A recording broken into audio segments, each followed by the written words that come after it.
Life Management Science Labs would like to acknowledge that we live and produce this podcast on the traditional lands of the Wurundjeri people. We'd also like to acknowledge the traditional owners of the lands of our listeners and our international colleagues. We'd like to pay our respects to their elders, past, present, and emerging.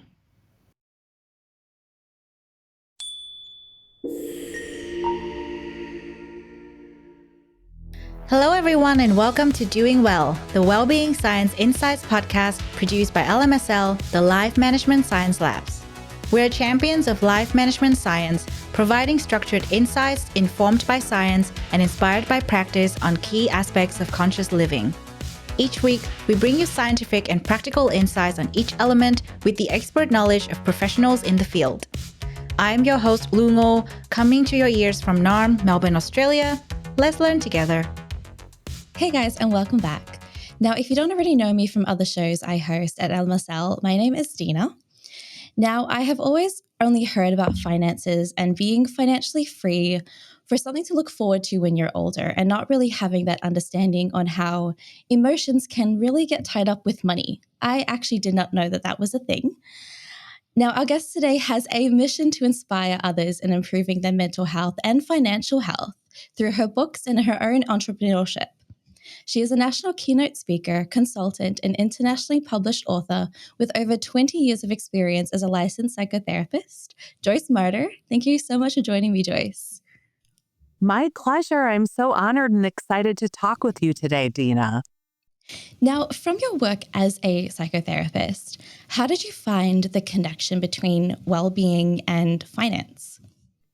It was really interesting. I was practicing as a therapist in downtown Chicago and working with clients dealing with depression, anxiety, relationship issues, stress, grief, and loss. And client after client was coming into session reporting that they were receiving raises and promotions. And I was confused because we weren't even talking about money or finance at the time. And I thought about it and I realized that in psychotherapy, we're always working on our underlying self-worth or self-esteem. And when we feel better about ourselves, we put ourselves out in the world with more confidence, more assertiveness. We're willing to expand our comfort zones. And we also advocate for ourselves and negotiate and set healthy financial boundaries. So this all has a financial return. So I became really interested in the psychology of money, how our cultural, religious, and family beliefs impact our own beliefs about money and our own money story, and how our thoughts, emotions, and behaviors in relationship with money impact our financial health and wellness. It's a crazy idea to sort of see the fact that we need that validation being praised by getting those promotions, by getting demoted, promoted, getting raises. Like, we're so focused on the fact that in this day and age that, okay, that's the kind of praise that we get. Rather than being told we're doing a good job, we sort of expect the financial compensation for doing a good job, I would say. Yes, and those are externals. And unfortunately, all of those externals are tied up with our ego, our mind's understanding of our value and worth. When, if you believe in the mind, body, spirit connection, our essence is our spirit or our authentic self. And we're all innately deserving and worthy, regardless of our financial standing on a soul basis. And so, yes, it is unfortunate that a lot of times we tie our worth to our titles, our salaries, our income, and our financial standing when really we're so much more than that. That said, our financial standing impacts every other area of our life, and it is a really important part of our overall health and wellness. You know, that's a very good point as well. I think sort of mentioning the fact that the amount of money that we're earning sort of allows us to enjoy certain types of luxury, certain types of maybe even just small things that we like enjoy, say that we don't have to work on a Wednesday or Friday afternoon. We can go ahead and do other things that we like to enjoy rather than saying, okay, we're going to be spending this whole day working and that's the only thing that we're going to be able to do. So in saying that, what is the most common frustration people sort of say to you when they're trying to have that financial freedom? Well, I think many people are dealing with debt, overwork, burnout, and concerns about the future, not having the savings for the future, not being prepared for retirement. It's all very overwhelming. So many of us deal with money anxiety and financial stress, especially during times of economic uncertainty. And you're absolutely correct that we're talking about financial well-being, which is, having the peace of mind to know that you can pay your bills, that you have savings and investments if something were to happen, if you were to lose your job or have some sort of health issue, and certainly to enjoy a nice lifestyle. And this is not rooted in materialism, excess, or greed. I really believe that when we have more, we can help more. We can be philanthropists, we can give to charities, we can employ people, and we can serve for the greater good. No, that's very true. I think it's important to sort of have those, at least that understanding a little bit of like other things that you can do with like the savings that you have, or sort of like you were saying, a lot of the philanthropy that you're able to do, a lot of the help that you're able to give other people or other people that you're wanting to support as well. So thank you so much for that introduction. Before we get deeper into it, I'd love to get to know some of your recommendations as well as some of your interests, and hopefully warm up a little bit more before we get diving into it. So the first question I'd love to start off with is, do you have a favorite book? Gosh, for a long time, my favorite book and movie is The Color Purple by Alice Walker. And I guess as a therapist and as a human being, I am just so awed by that powerful story of a woman's recovery from trauma. And I just believe in the recovery and resilience of the human spirit and just think that is such an incredible and powerful story. I also care a lot about social justice. So that really hit me in the heart. Yeah, that movie has made me cry quite often. It got put back on Netflix again recently, and I watched it completely forgetting what the synopsis of the film was. I watched it and was I was drenched in tears, I will say, like the amount of emotion, but it's real emotion. It's not a book where you're sort of focused so much on the character, but sort of like the character represents, like it represents so many people are sort of going through that same scenario or going through that same interpretation or even misinterpretation as well of their character. Absolutely. There's not a dry eye in the theater, I don't think, when that movie is showing. It's very powerful, and I'm glad that you enjoy it as well.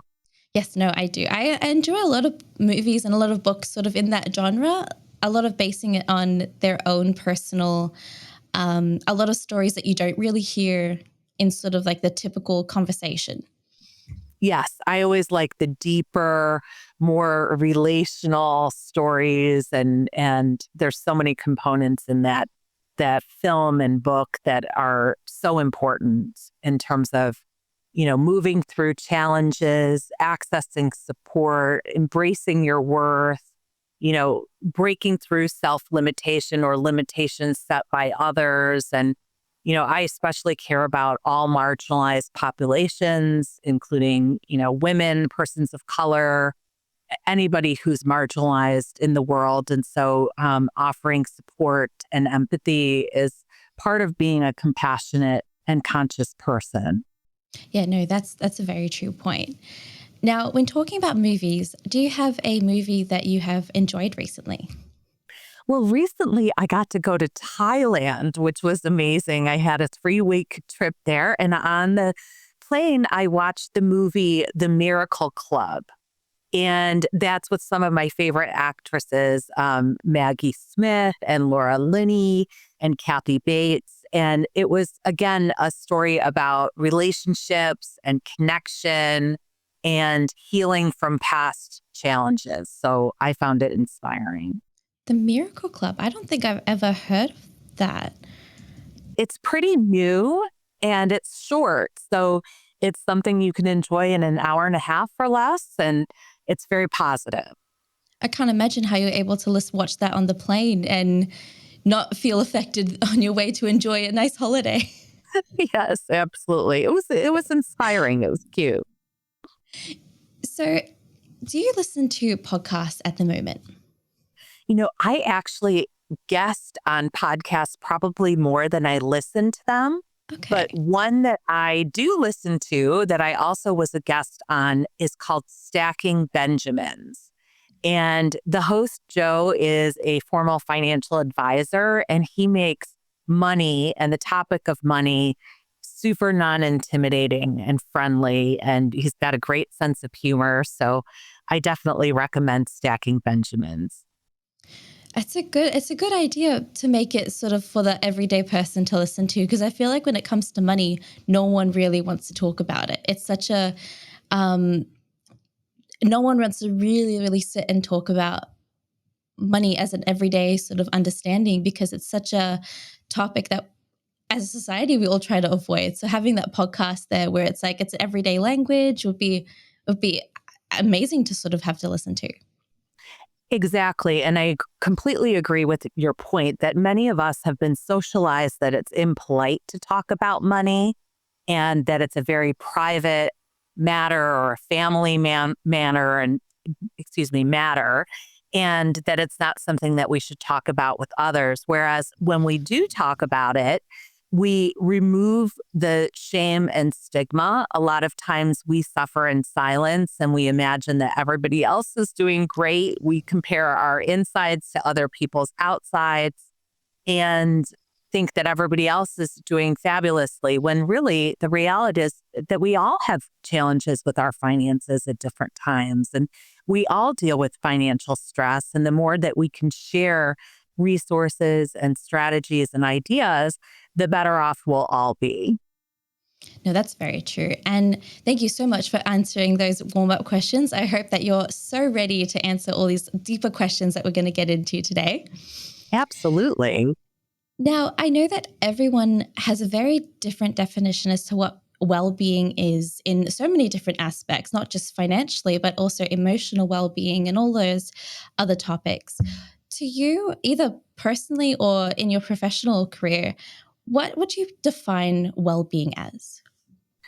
I define well-being as holistic success, and that encompasses emotional well-being, relational well-being, financial well-being, physical well-being, and spiritual well-being.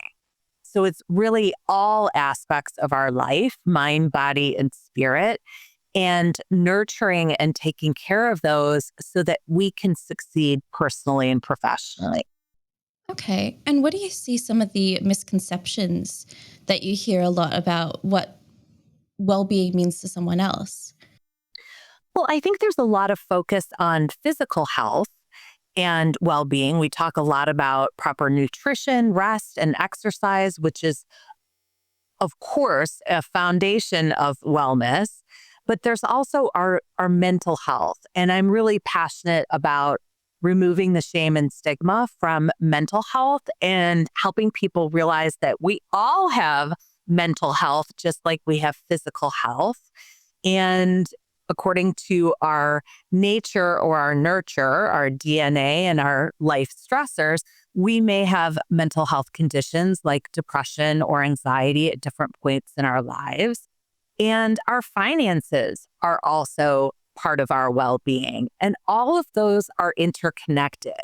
So if our finances are struggling, that can trigger or exacerbate anxiety, depression, financially triggered PTSD, and even substance use disorders, eating disorders, relationship conflict, etc.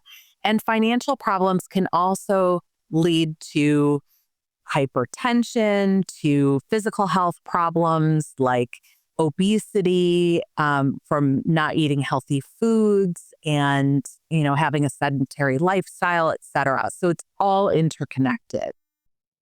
That's the thing that amazes me about the body is the fact if you're under financial stress, your body takes a huge toll on it as well, because the only thing you'll be able to think about is that stress of being where you are financially. And that's something that I have seen multiple times myself, but just the amount of impact that it has.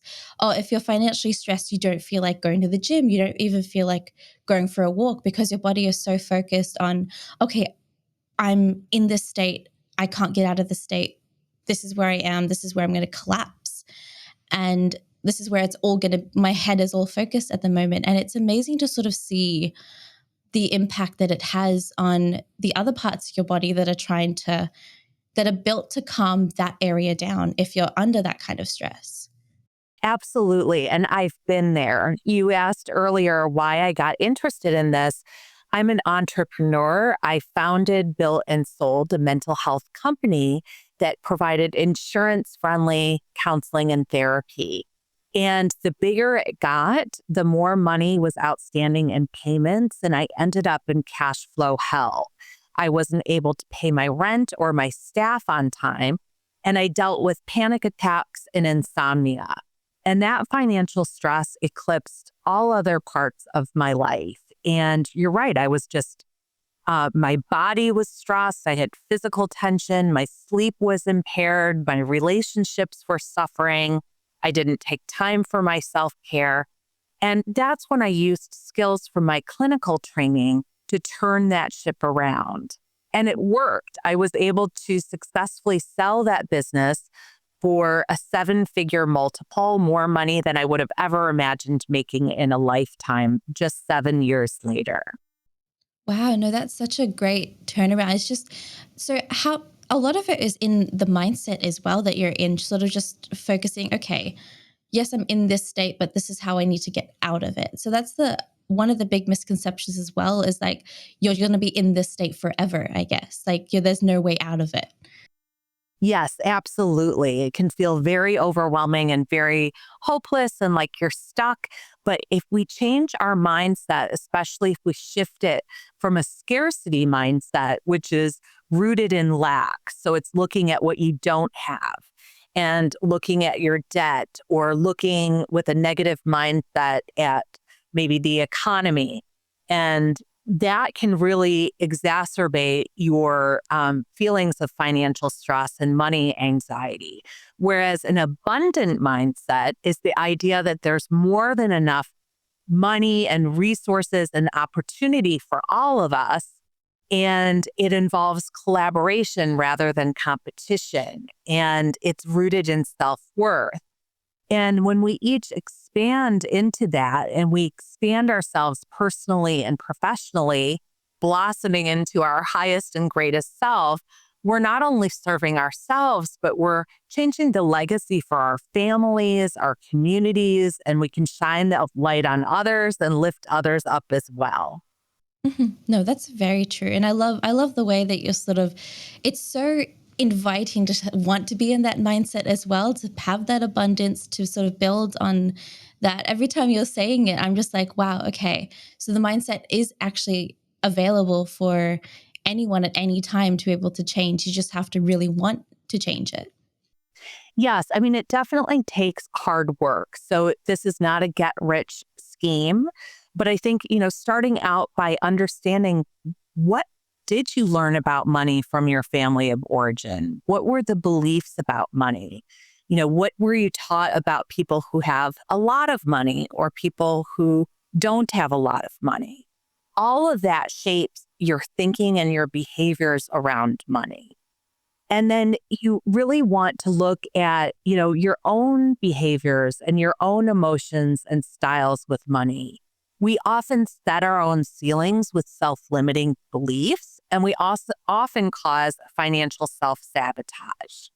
Money management really isn't rocket science. We all know we need to earn more than we spend, and we need to save and invest for the future, but it's our psychology that makes it difficult. So we need to really pay attention to those thoughts because our thoughts precede our emotions and behaviors. So, the phrase healthy financial behavior, how would you go ahead and define that? Well, I think healthy financial behavior is conscious. So when we're not in denial about our finances and we're not making rationalizations or excuses, but we're rooted in reality and we're aware of our financial situation at any given point. We have a budget, we have a plan, we have support and accountability.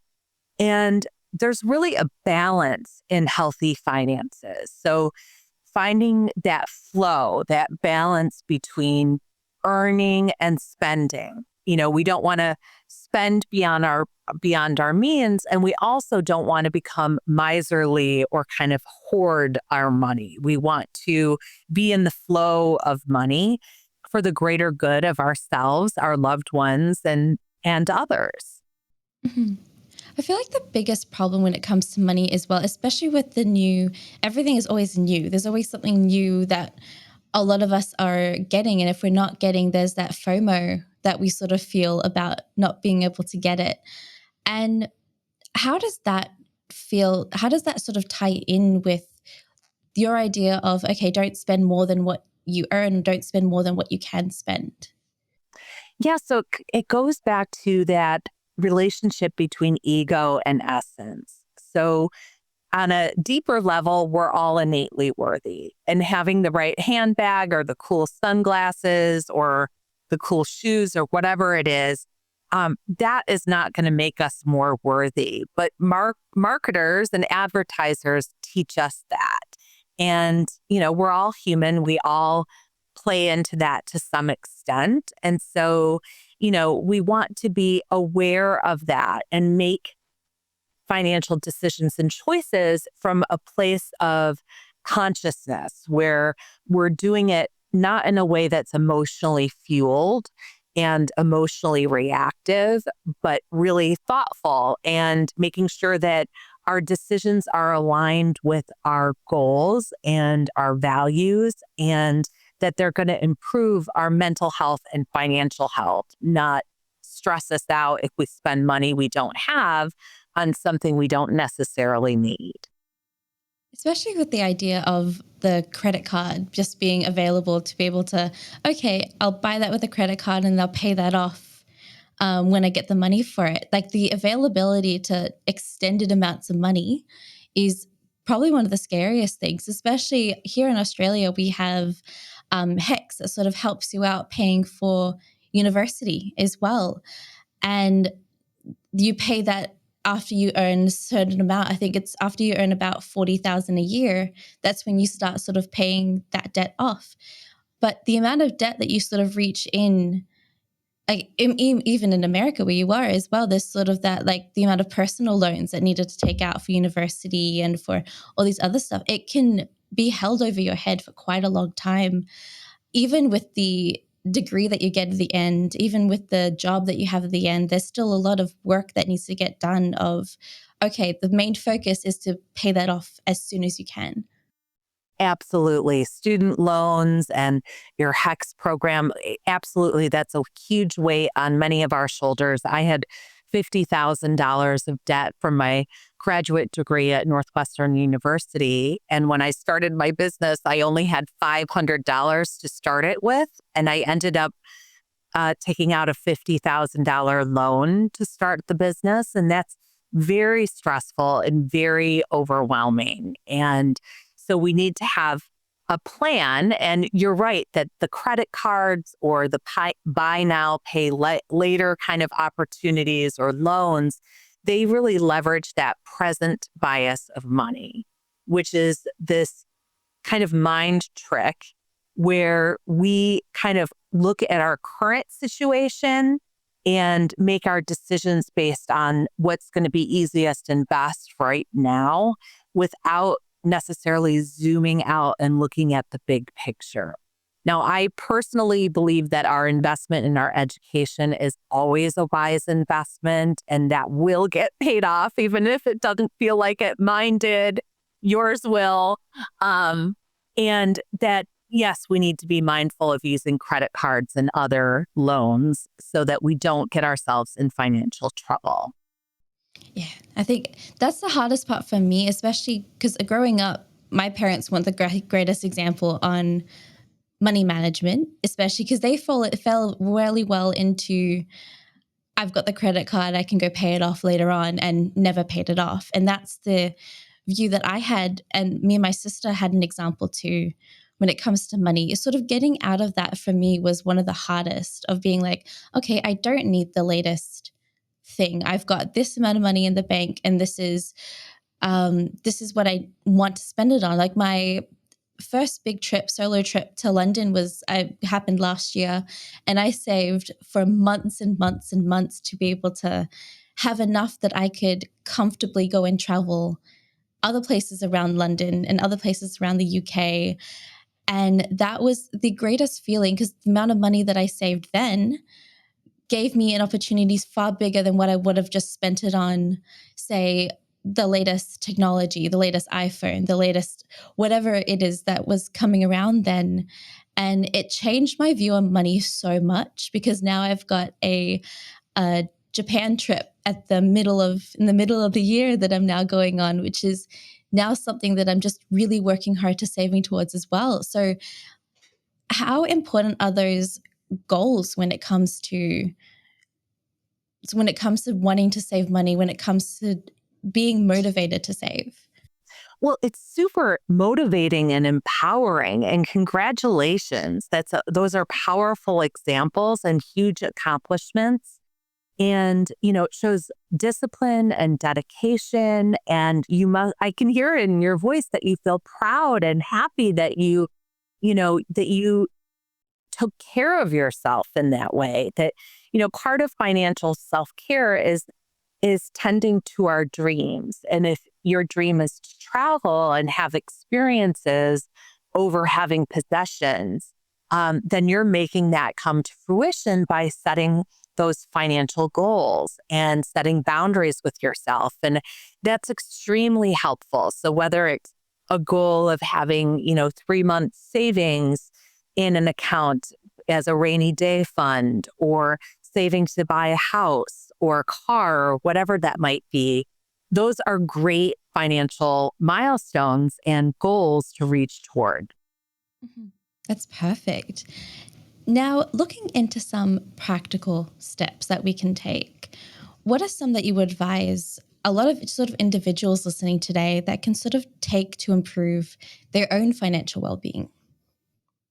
Yes, well, we had talked earlier about how financial literacy isn't always taught in school. And so if we didn't learn the basics of budgeting and money management, I think, number one, it's great to take a personal finance course. And many of those are available online for a very reasonable amount. Authors Susie Orman and Dave Ramsey have personal finance courses. You can even take one at a local university. But just so you feel comfortable, here in the US, we might meet with our bank representatives or credit union representatives to learn more about financial literacy, as well as our financial advisors or financial planners.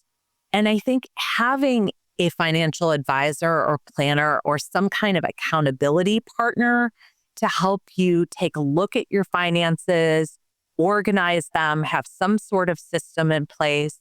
I love apps and websites like Rocket Money and Mint.com are really great for organizing your finances. Those are some practical steps that you can take, as well as developing a budget and an ongoing financial plan, maybe 1 year, 3 year, 5 years out. Mm-hmm.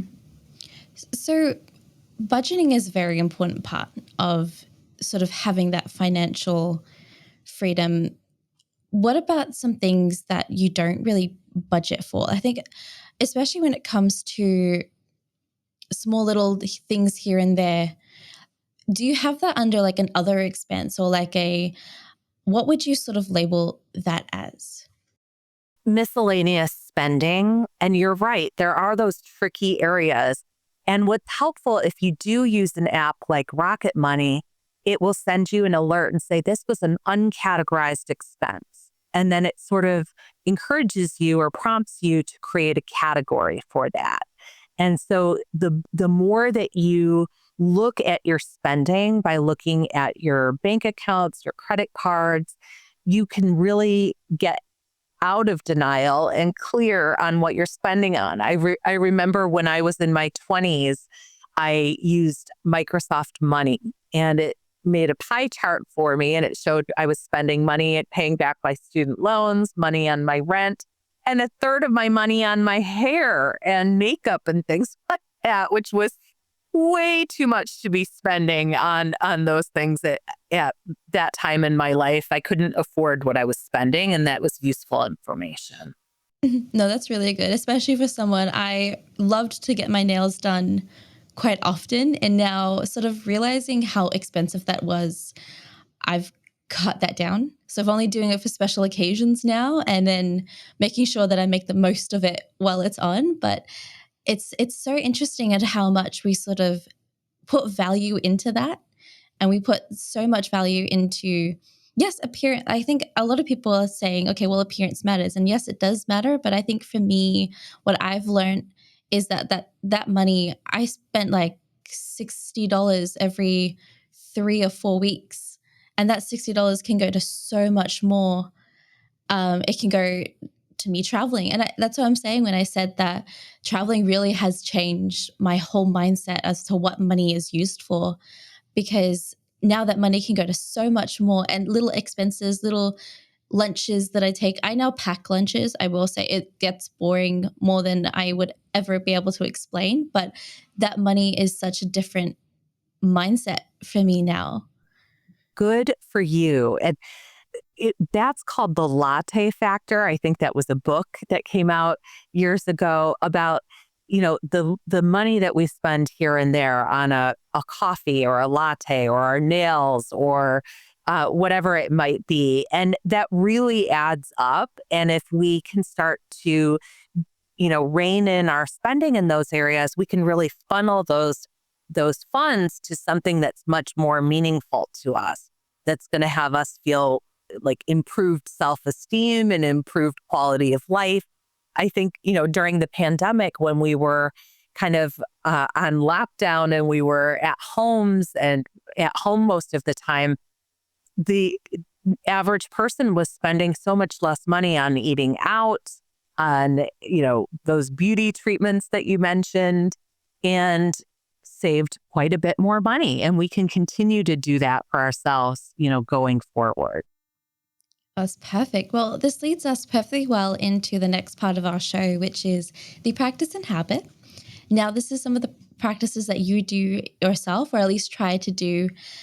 So what is a practice that you do to cultivate a healthy financial behavior in your everyday life? The biggest thing that I do and that I recommend is apply mindfulness to money. So mindfulness is a philosophy of being rooted in the present, in the here and now, and really connecting with the wisdom of our body and our senses. So when we apply mindfulness to money, we're not just using our intellect, but we're checking in with how do we feel in our heart and in our gut about these financial choices? And do they feel aligned with what's in our best interest, or do they not? So when we're mindful about spending money, we are conscious. So an example would be in my business, when I was choosing a prospective buyer to sell my business to, I really paid attention to how I felt with each person, tapping into my intuition to make a more informed and strong decision about who was the best buyer. Another time, I remember having a cart full of items at a store, and I checked in with my gut and did not feel good about the spending. And I looked in the cart and asked myself, can I survive without any of these things? And it actually was all of those things.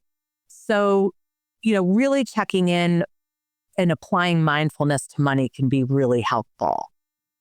No, that's really good. I think that's such a good example as well. I feel like, especially when it comes to having a cart full of items, you're sort of, okay, I've got this now, I'm going to go buy it, and then that's it. And then suddenly you end up either not using it or regret buying most of it, because it's like it all adds up, especially when it comes to anything luxury or anything that you want rather than need as well. And I think that's such a big difference between what you want and what you need. So that definitely, I love that example so much. Oh, I'm so glad. So what are 3 good things about sort of having that mindfulness and being a bit more mindful when wanting to spend? Well, when we practice mindfulness, which might be through deep breathing, meditation, yoga, which is meditation with movement, connecting with nature, really any of those practices are mindfulness practices. We cultivate some self-awareness, and we also cultivate emotional intelligence and equanimity. Equanimity is mental calmness. So a lot of times our financial decisions come from an emotional place.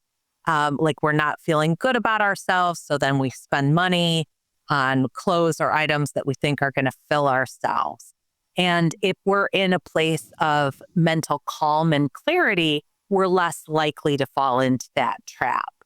And we've used a couple examples here about not overspending, but I want to add that I also am I love to help people earn more money. That when we practice applying mindfulness to money, we can get into that flow of abundance, and we can become creative, and we can problem solve, and we can cultivate opportunities to really raise our income, which can change our financial situation dramatically.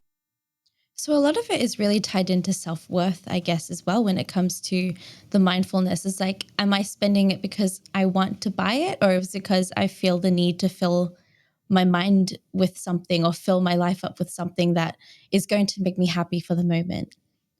Exactly. Even Susie Orman, the best-selling author and financial advisor, said she noticed that self-worth leads to net worth. But she said it doesn't work the other way around. We all know people who have a lot of money who still are unhappy and don't feel good about themselves. But when we do our inner work, whether it's in counseling or therapy or coaching or a 12-step group, then we develop that self-worth where we're not deciding how we feel about ourselves based on externals like appearance and money and titles. Mm-hmm. So how do you think being mindful and going through this practice in an everyday situation, how do you think that that's impacted your own well-being? In countless ways, many different ways. It's improved my mental health. It's reduced my stress.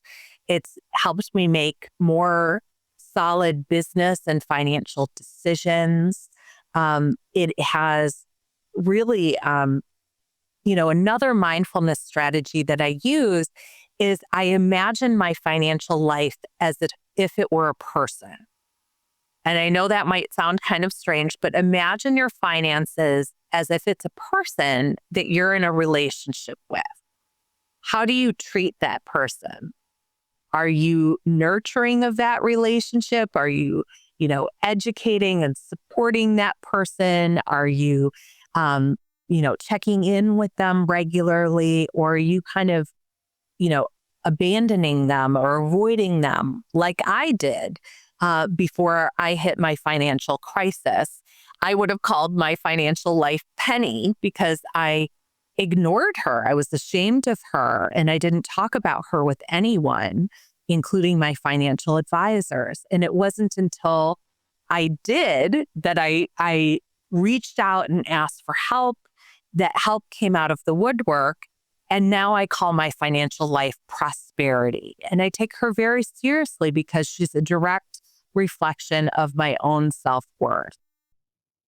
I do not think that that is a silly way of thinking about it at all. I think that's it's such a good, wholesome sort of viewpoint as to, okay, am I going to treat this correctly? Am I going to actually value this person? Am I going to value the situation that I'm in, or am I going to completely ignore it? I think treating it as if it's a person is such a great way of just inviting a bit more of a conversation between the two of you. Absolutely. And we really need to be our own loving parent when it comes to finances, like making sure that we have healthy food and a roof above our head and savings for the future. And, so we need to cultivate that financial self-care. It really is a practice. And it sounds like you're well on your way, which is exciting. Yeah, I'm trying. I think I'm learning a whole lot more than I was taught. And I'm also teaching them as much as I've learned as well, especially them sort of being close to being financially free and financially out of debt. I think that's important for them. I keep telling them, you don't need to buy anything. Stop buying stuff. Stop buying stuff you don't need. Sort of get out of that situation first. And I think that's I'm trying as much as I'm learning to do, which is also being able to teach my sister positive financial ways as well. I think that's such an important part. Now, Congratulations. No, thank you. Now, this leads us really well into the next section, which is the open mic. Now, this gives you a chance to talk about anything that you're passionate about, or maybe something you may want to promote on our show today. So in the last minute or so, I'd love to give you the floor and just share what's on your mind with us.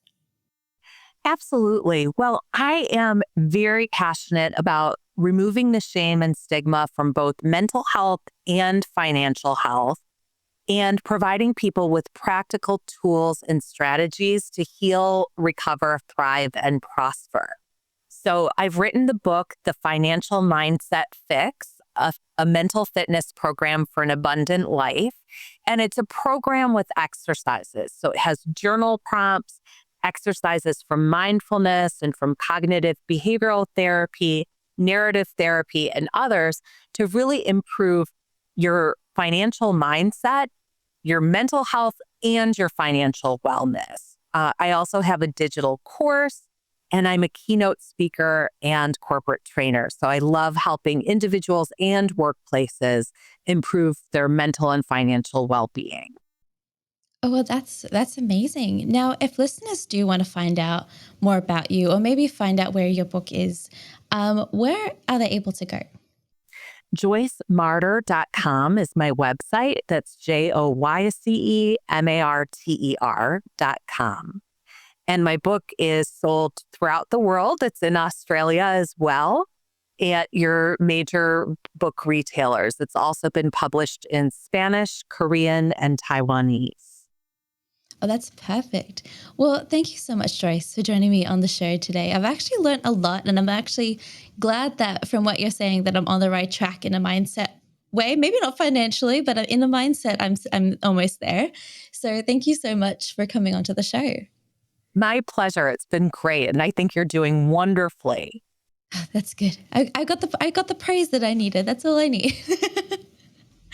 I hope you guys learned as much as I did when it comes to being financially free, and also being the connection between well-being and finances, which I didn't know were a huge connection. Apparently it really is now. So thank you guys so much for listening, and I'll see you all in the next episode. You have been listening to Doing Well, the Wellbeing Science Insights Podcast, produced by the Wellbeing Science Labs, a division of LMSL, the Life Management Science Labs. More episodes are available from 10 life management perspectives and can be found by searching LMSL on Apple Podcast, Google Podcast, Spotify, YouTube, and other podcasting apps available on your devices. If you enjoyed this episode, please rate, share, and subscribe to our channel so that other people can find it and we can continue to provide quality content. More of our work can be found on our website, we.lmsl.net, where you can join our movement. I'm Lungo. Thanks for tuning in.